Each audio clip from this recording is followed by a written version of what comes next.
Lowe's knows that no matter your paint project, saving is at the top of your list. That's why when you shop today, you can buy one, get one free select Valspar and HGTV Home by Sherwin-Williams one-coat coverage interior paints via rebate. Shop these deals in-store or online today at Lowe's. We help, you save. Selection varies by location. While supplies last. Discount taken at time of purchase. See sales associate for details. Offer valid 8/21 through 9/3. Something Was Wrong is intended for mature audiences. Episodes can discuss topics that can be triggering, such as emotional, physical, and sexual violence, suicide, and murder. I am not a therapist or a doctor. If you're in need of support, please visit somethingwaswrong.com/resources for a list of nonprofit organizations that can help. Some names have been changed for anonymity purposes. Opinions expressed by the guests on the show are their own and do not necessarily represent the views of myself or AudioChuck. Resources and source material are linked in the episode notes. Thank you so much for listening. Kenzie submitted her story through the Something Was Wrong website, and I emailed her asking if she'd be interested in connecting to chat more about her experience for what we call a pre-interview. When I hadn't received a response after about a month or so, I thought, I'll try once more to see if she's interested. Sometimes emails do get lost in junk folders. So I called her and I left a voicemail, and I was pleasantly surprised when she got back to me. Hi, Tiffany. I just got your voicemail. Yes, I did not see an email. I would love to chat. Super excited. Very cool to hear your voice on my voicemail. Yeah, give me a call back, text. We'll set something up. Okay, thanks. Bye. We then texted back and forth and set up a time to chat. Before we had our pre-interview, I sent Kenzie what we call a timeline doc to fill out, which details her story in a linear format. When Kenzie sent back her story timeline, I began reading through it, and I was completely heartbroken, baffled, enraged, perplexed, furious, stunned, and laughing ragefully at the sheer audacity of this dick. I had a million questions for Kenzie and her loved ones. Thankfully, this season, we'll get to hear from her, her sister, and her besties, Charlotte, Harper, and Sophia, who came together to uncover Joe's lies and save Kenzie in the nick of time. I'm Tiffany Reese, and this is Something Was Wrong, Season 12. You think you know me, you don't know me well at all. You think you know me, you don't know me well at all, at all. They think they know me, they don't know me well.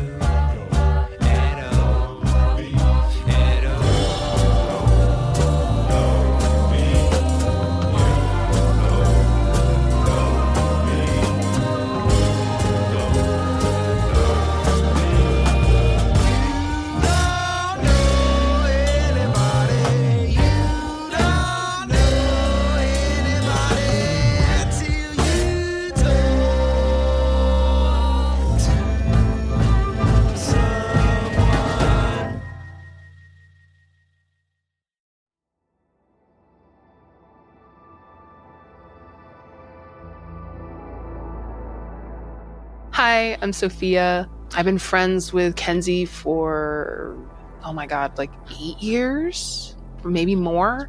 I would describe her as a very open, but also very loyal person. She's definitely one of those people who can accept you as who you are.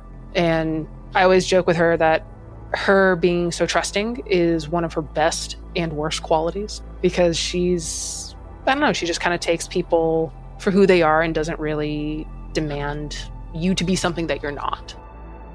Hi, I'm Harper. I know Kenzie from college, so we've been friends a long time. I think Kenzie as a friend is one of the most loyal friends, a really trusting friend, and a super supportive friend. Hey, I'm Charlotte. So I met Kenzie, I feel like over 10 years ago. Harper and I started at the same first job fresh out of college, and then slowly over time we became friends. And through her, I was able to meet Kenzie. since then, we've all have stayed connected and grown the group. But Kenzie as a person, has this great energy and things just kind of, those friends where you're like, wow, your stars just kind of align and things just happen. And she always seems to kind of grasp onto the light of things. She's so warm. She's so open. She can make conversation with anybody. She's very grounded. She is bright and colorful, super smart and intuitive. She's a creative by every definition of that word. She's just an amazing human being. All right. Okay, so hi, my name's Kenzie. My story started at the top of 2019, right before COVID. And I had just come home from Christmas break. And when I got home, a bunch of flowers that were on my porch had fallen off and the flower pots broke. And I was like, I'm going to clean this up. No big deal.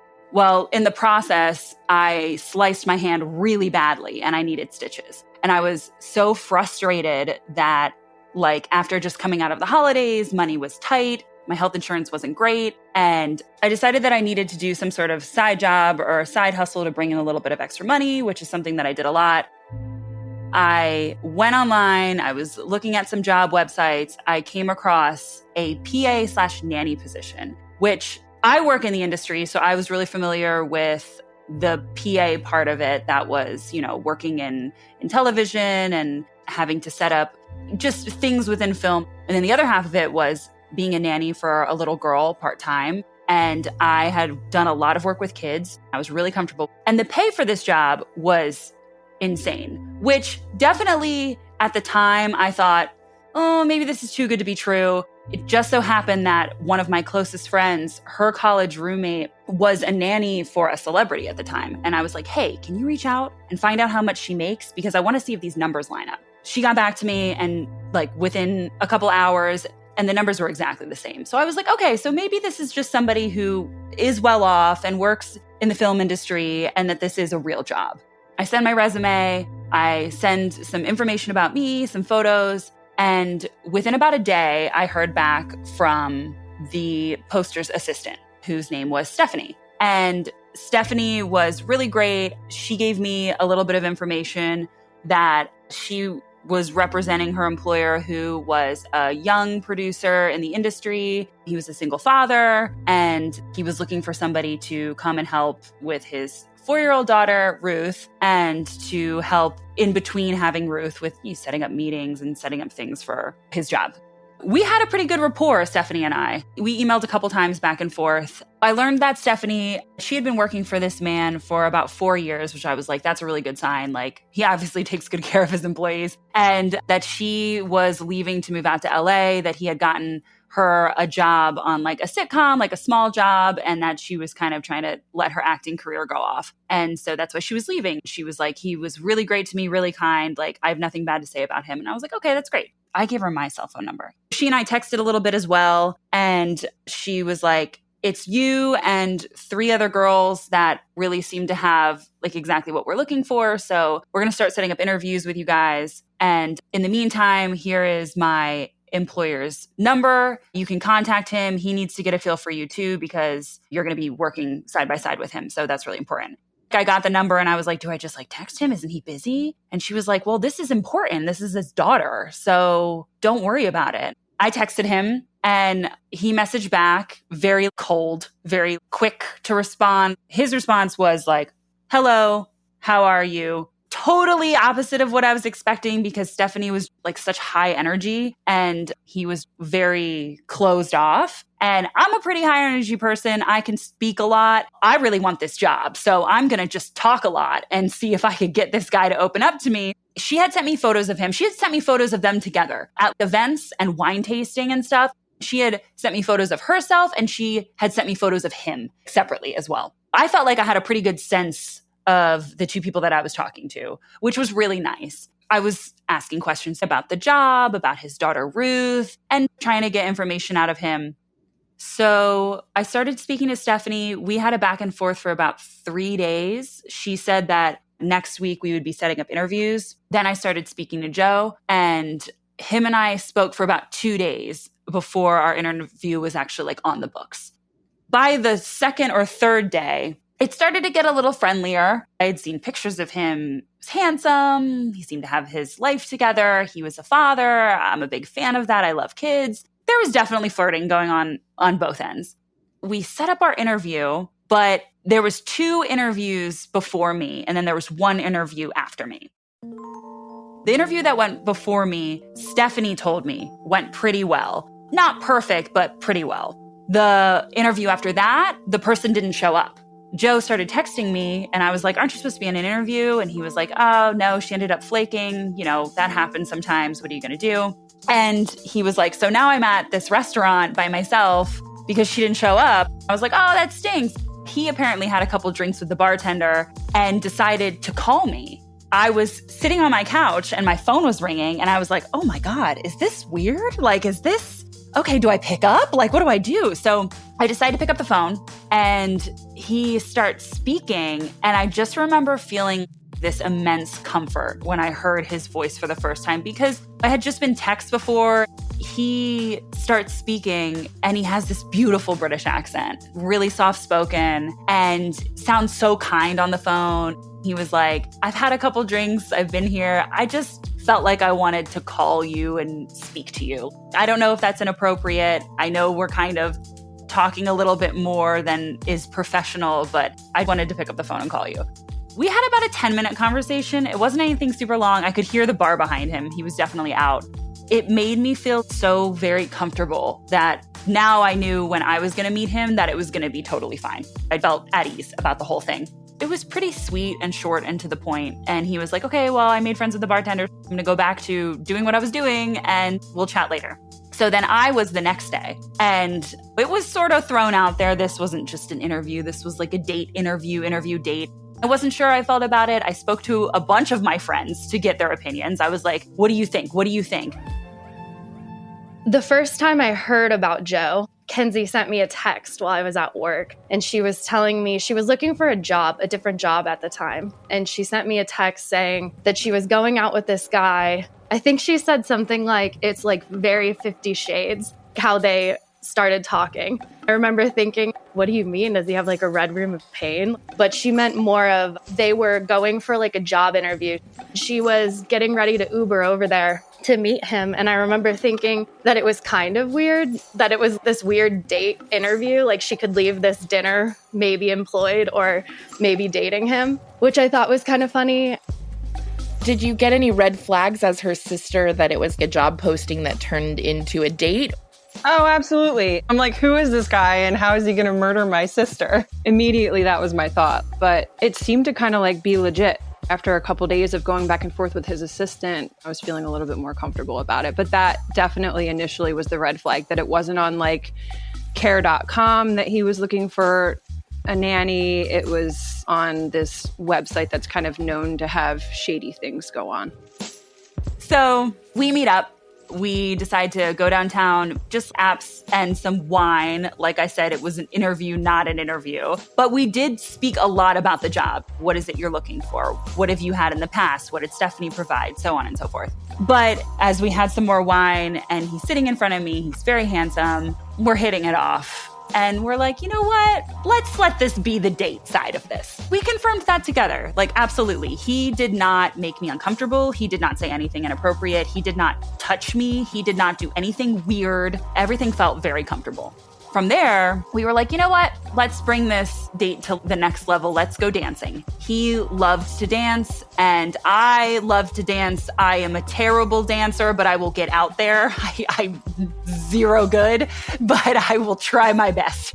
He had a favorite spot in the city that he liked to go to. He was like, we should go here, have a lot of throwback music, and we'll have a lot of fun.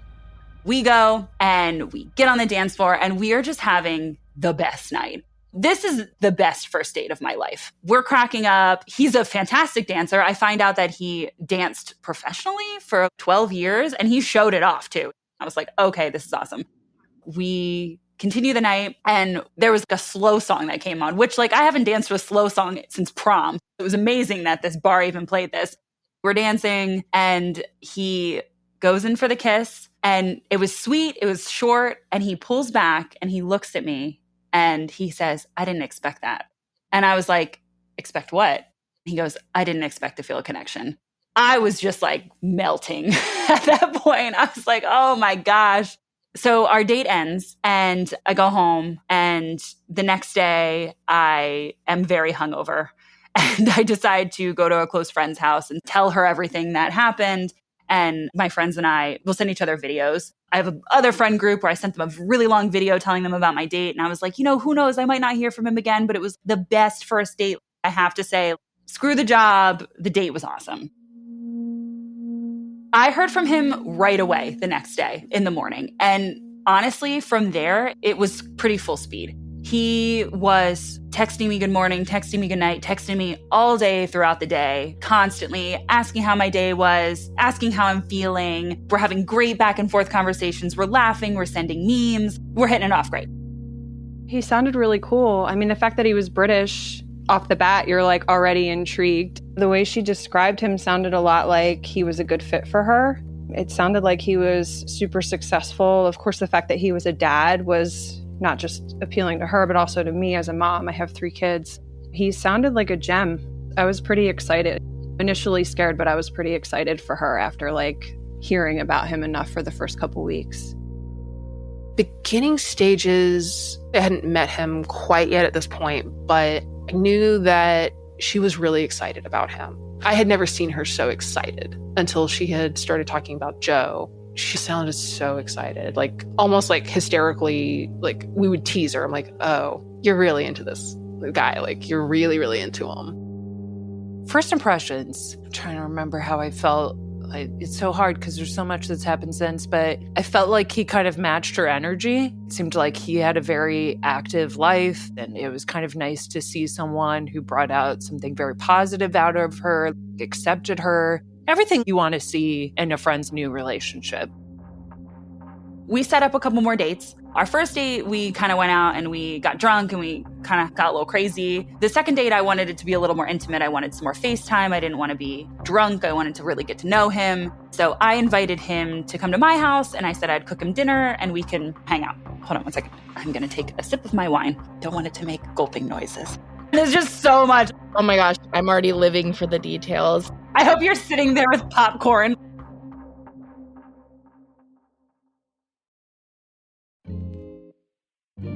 How would you describe his personality?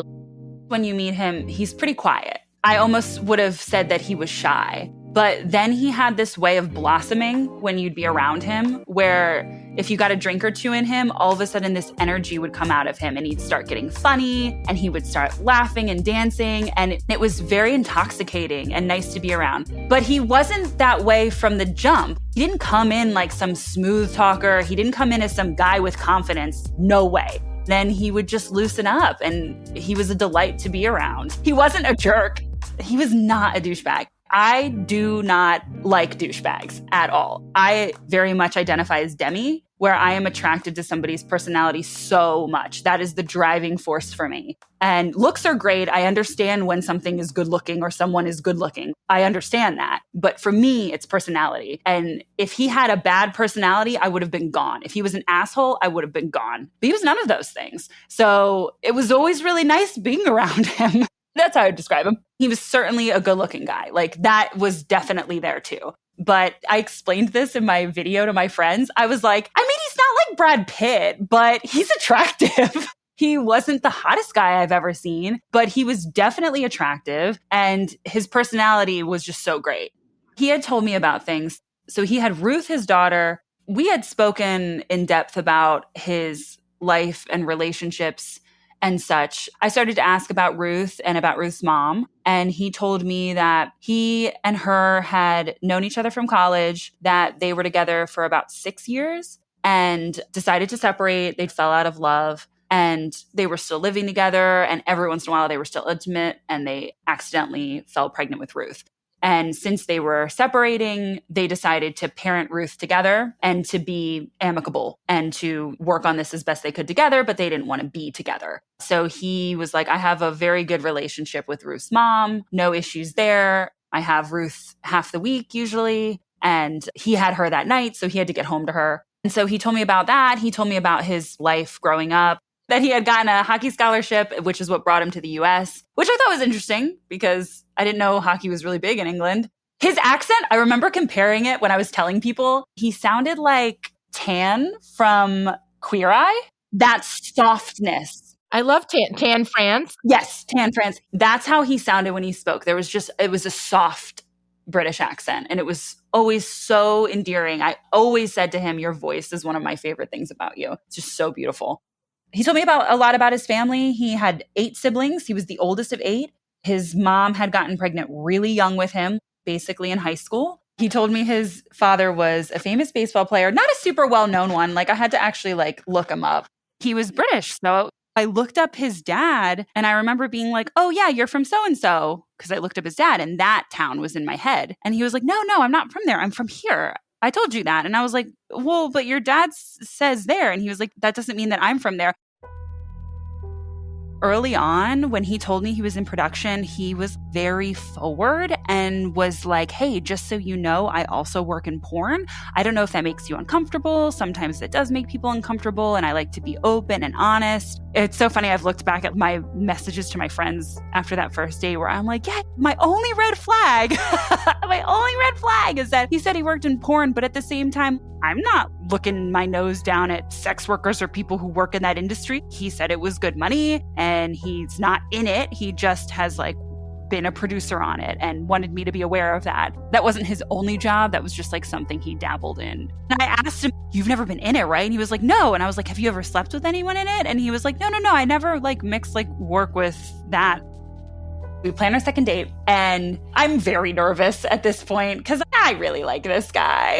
And I hope I don't burn the salmon that I'm going to cook. And I'm just real nervous. And because I'm nervous, I had a whole plan. I was going to go into work early that day so I could leave work early that day so I could go to the grocery store so I could get everything in order when he got there so that really the meal was basically 75% cooked. I'm not the best cook. I needed to cut and measure and stuff with nobody else there looking over my shoulder because I was going to mess up. Otherwise, our date was at 6:30 and I was going to get home by 5:15, and that was going to give me an hour to prep everything, take care of my animals, take care of my house. And then when he got there, it would be easy peasy. I'd stick it in the oven, 15 minutes, we'd pour some wine. I was ready for this.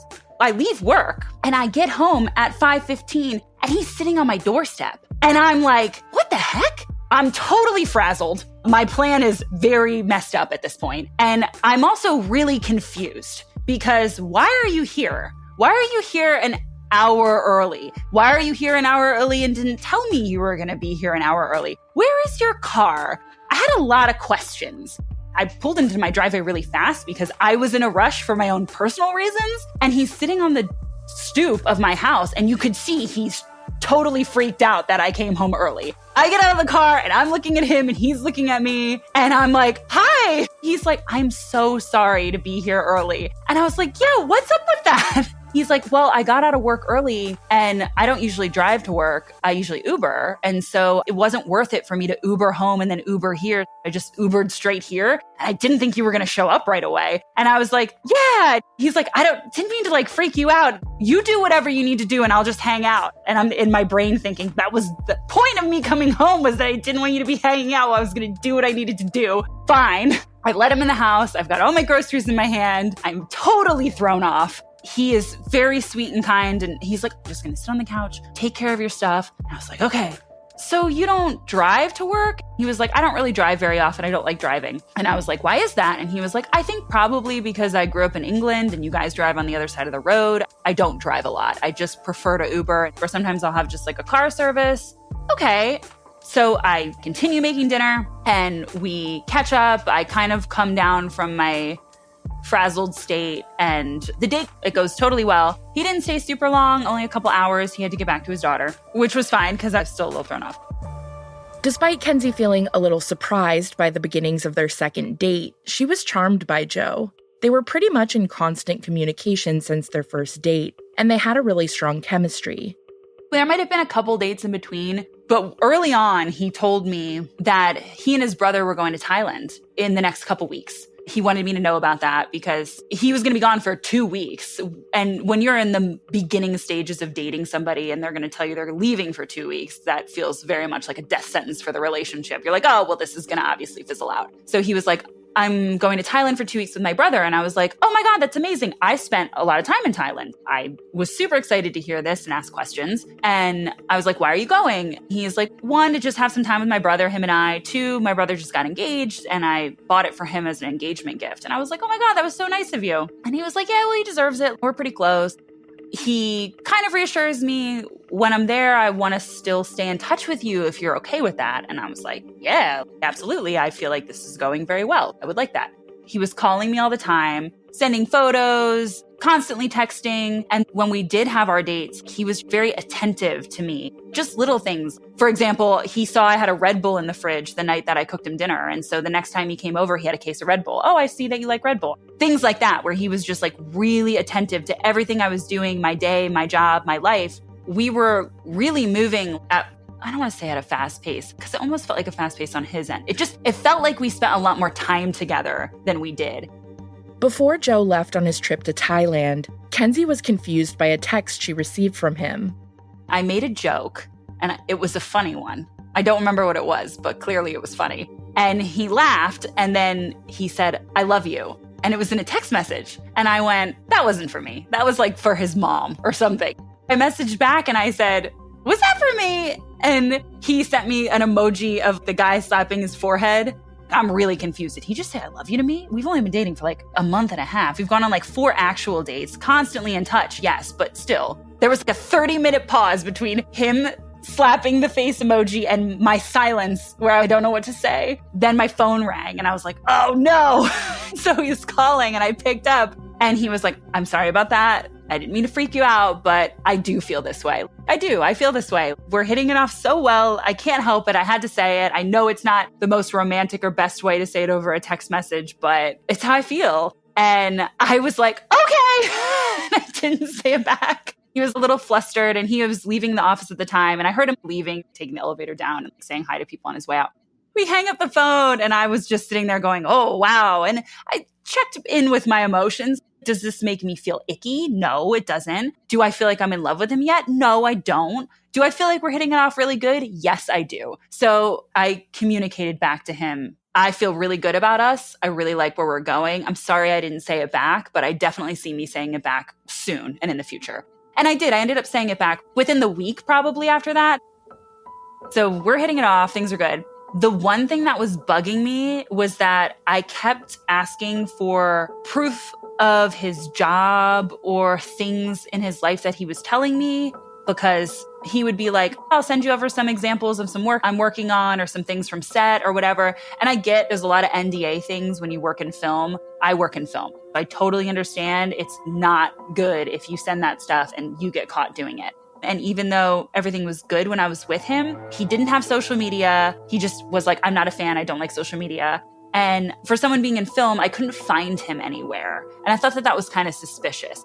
I didn't really like that.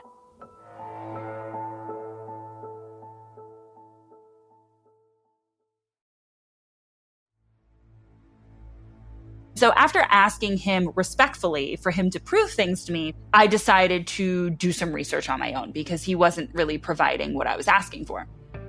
So I'm looking up his name. I'm not seeing him anywhere. Then I took the liberty of taking one of his photos and doing that reverse image search trick that we all know now. Let's see if anything pops up. A profile comes up for him, and it's for a manager in the city. The profile was like half correct about him, which I found to be weird. It talked about that he had siblings, but it was a different amount than he told me. It said that he played hockey, but at a different place that he told me. It had his name, but it was flipped around differently. And I was like, what is going on here? This is really weird. What I basically took away from it was he didn't work in film, or that if he did, he didn't work in film in the way that he portrayed himself. In which case, I don't care. That wasn't why I was there, but I'm definitely mad that you lied to me. I text him and I was like, how come you haven't sent me anything or showed me anything that I asked you for? And he was like, I'm so sorry. I've just been so busy, yada, yada. And I was like, look, it's not an excuse. I figured out who you are. I found you online, so you don't have to lie about it. This is where I kind of gave him an opening to be like, okay, I'm not really in film, whatever. I don't know. I was hoping for the best. And so he goes, what did you find? I'm curious. I sent him the screenshot of the profile that I found. And he was like, oh.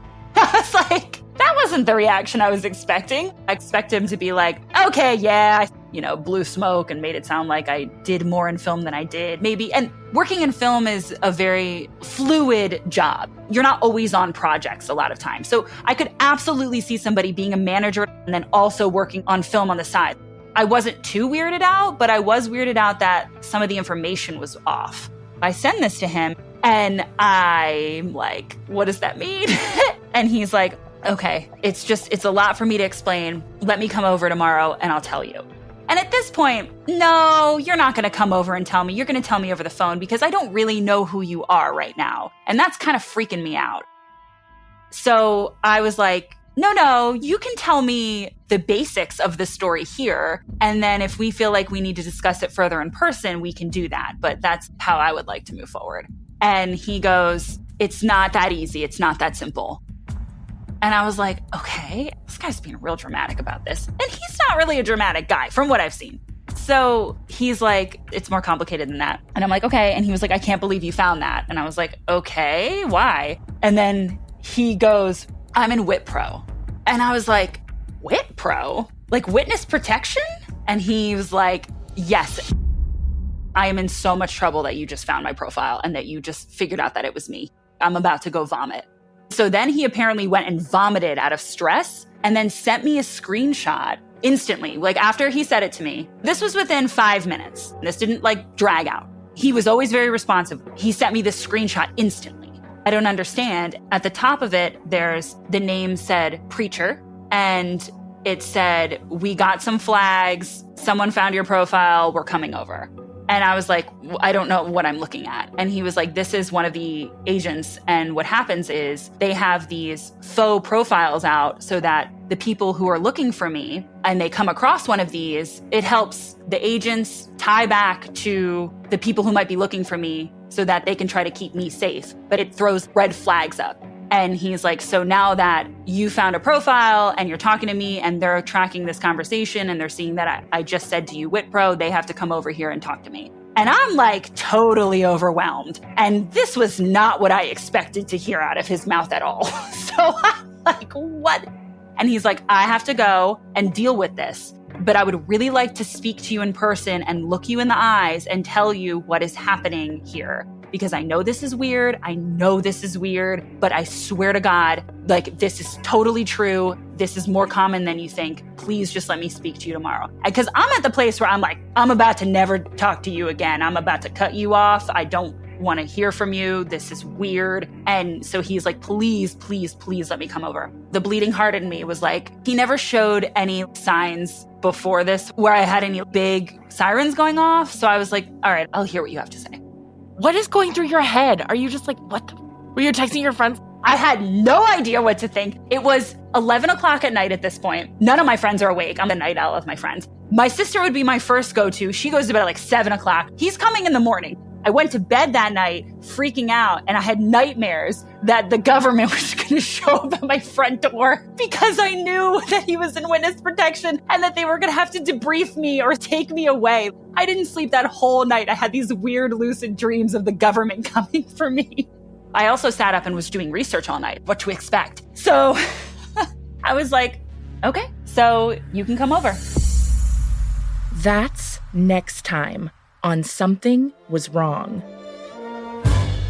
Something Was Wrong is an AudioChuck production, created and hosted by Tiffany Reese. Our theme song was composed by Glad Rags from their album Wonder Under. You think you know me, you don't know me well at all.